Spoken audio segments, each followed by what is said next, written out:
नमस्कार, मैं Rakesh Tiwari PVP news से। विरार में पब्लिकों को डराया जा रहा है, लोगों को डराया जा रहा है कि यहाँ पे जो अनधिकृत कब्जे से बिल्डिंग है, जो डमी सीसी है, जो डमी स्टैंप पेपर पकड़े हैं, वो सब बिल्डिंग टूटेगी।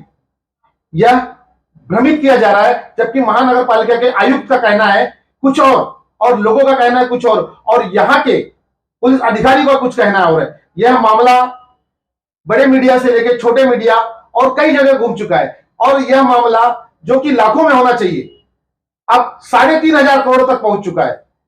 इसकी सच्चाई, इस मामले को जो देख रहे हैं, वकील से हम पूछते हैं। सर, आपका नाम?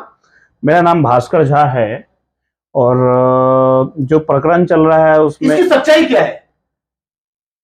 सच्चाई क्या है सर, ये कोर्ट डिसाइड करेगी। मैं आपसे पूछना चाहता हूँ, ये हकीकत में 3,500 करोड़ का मामला है क्या? बिल्कुल भी नहीं। ये मैटर जो है ना, ये 3,500 करोड़ रुपए जो पुलिस ने ये अमाउंट अपने पुलिस ने बोला है या मीडिया वाले जो एक स्पेसिफिक न्यूज चैनल है उन्होंने चलाया है, ये भी एक जांच का विषय है। 3,000 करोड़ या 3,500 करोड़। अच्छा, इसमें आपका क्वेश्चन ऐसा है कि 3,500 का ये मैटर है या नहीं है।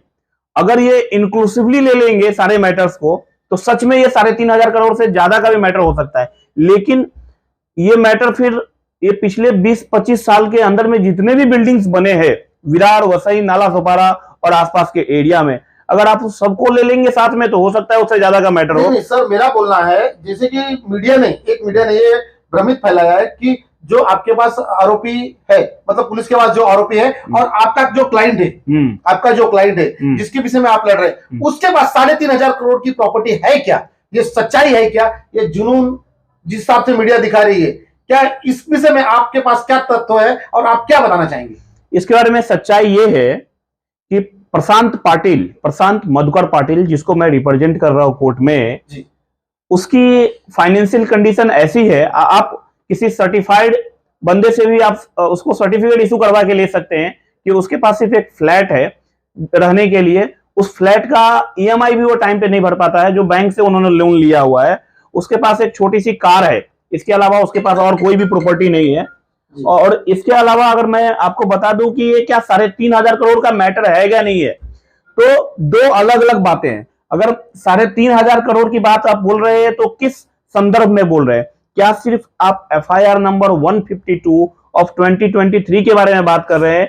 तो अगर उस एफआईआर के संदर्भ में बोल रहे हैं तो ये मैटर लाख से भी मुझे लगता है 25 लाख और 50 लाख के अंदर का मैटर है। आपके क्लाइंट की ही बात कर रहा हूं, उसी और वही दो बिल्डिंग। और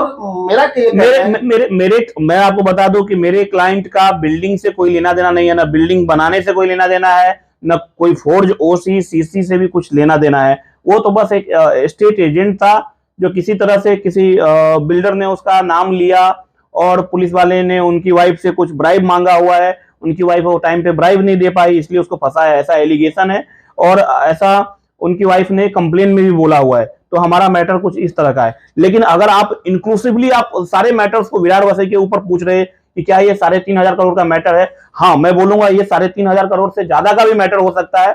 लेकिन फिर आपको पिछले 20 साल से लेकर अभी तक और जितने भी इलीगल बिल्डिंग्स है, सारे बिल्डिंग्स को, इलीगल बिल्डिंग्स जिन्होंने भी बनाया है, जो यहाँ के बड़े बड़े नेता है, हो सकते हैं उसमें कुछ कॉर्पोरेटर्स हो या और भी बड़े लोग हो, जिन्होंने भी बनाया है उस बिल्डिंग का, और सबको इंक्लूड करेंगे तो उससे बड़ा का भी स्कैम है। लेकिन ये महाराष्ट्र की जो विरार पुलिस है वो हमारे हिसाब से कैपेबल नहीं है वो तपास करने के लिए।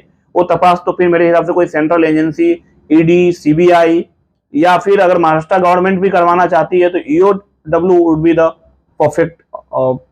आपका ये सजेशन है कि ये होना चाहिए? ये मेरा सजेशन नहीं है, ये सच्चाई है कि अगर ये 3,000 करोड़ का मैटर है तो महाराष्ट्र की ये विरार पुलिस कैपेबल नहीं है 3,500 करोड़ रुपए के। इसलिए महाराष्ट्र पुलिस ने ईओडब्ल्यू बना के रखा है, एक सेपरेट ब्रांच है आर्थिक गुना शाखा करके, जो इसको तपास कर सकती है मेरे हिसाब से।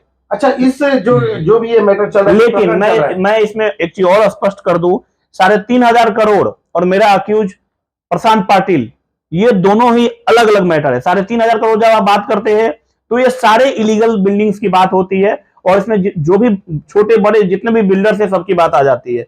प्रशांत पाटिल का जब आप नाम लेते हैं, प्रशांत पाटिल का ही नाम लेते हैं आप, तो ये 3,500 करोड़ रुपया बोलना ये एक बहुत बड़ा मजाक है और दिशा भूल करने वाली बात है। जैसे कि आप ये जो बोल रहे हैं जी। कि ये दिशा भूल करने की बात, आपने तो इस विषय में शायद मुझे लगता है एसपी, कमिश्नर, सब जगह इस मैटर को आपने बढ़ाया है, एलिगेशन दिया है, और जो आपकी क्लाइंट है उनकी मिसेस आपके साथ में गई हैं, तो उसमें क्या रिजल्ट निकला? आप इतने दौड़ भाग किए, आप एसपी के पास गए, डीएसपी के पास गए, कमिश्नर के पास गए।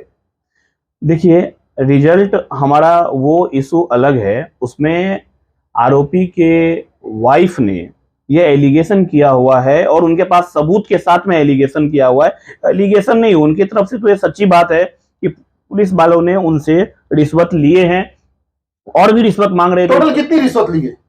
टोटल जैसा उनके पास रिकॉर्ड है 6 लाख रुपया गया हुआ है, 6 लाख रुपया गया हुआ है। कितने पार्टों में वो रिश्वत गई थी? उनका ऐसा बोलना है कि जब ये एफआईआर रजिस्टर हुआ था तब से लेके जब ये अरेस्ट हुआ है तब तक 2 लाख रुपया गया हुआ है, उसके अरेस्ट होने के बाद से वो रिमांड होने तक के बीच में 4 लाख रुपया गया हुआ है, 2 लाख करके फिर बाद में गया हुआ है। अच्छा, ये जो मैडम, ये सारे कंप्लेन है ना, हमने लिखित में डीसीपी को भी दिया हुआ है और कमिश्नर साहब को भी, कमिश्नर और पुलिस को भी दिया हुआ है। उसमें हम लोग पर्सनली जाके कमिश्नर और पुलिस से भी मुलाकात किया और कमिश्नर और पुलिस से हम लोग काफी प्रभावित हुए।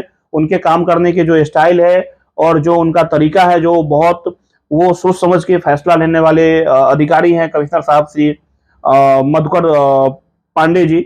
तो उन्होंने एक कमेटी भी, जांच कमेटी भी बिठाई हुई है इनके हेडिंग में, एसीपी देशमुख साहब के हेडिंग में, और मुझे आशा है कि इस करप्ट अफसर के ऊपर जल्दी एक्शन हो जाएगा, कोई बड़ा एक्शन हो जाएगा। मतलब आपको ये विश्वास है कानून पर कि सच का सच, मतलब दूध का दूध, पानी का पानी जल्दी हो जाएगा? दूध का दूध, पानी का पानी। अभी 2 इशू हो गया, एक हो गया कि क्या पुलिस वाले ने रिश्वत लिया या नहीं लिया जी, और दूसरी इशू ये है कि क्या ये हमारे क्लाइंट का इन्वॉल्वमेंट उस मैटर में है या नहीं है। तो हमारे क्लाइंट का उस मैटर में इन्वॉल्वमेंट है या नहीं है, ये माननीय अदालत करेगी इसका फैसला।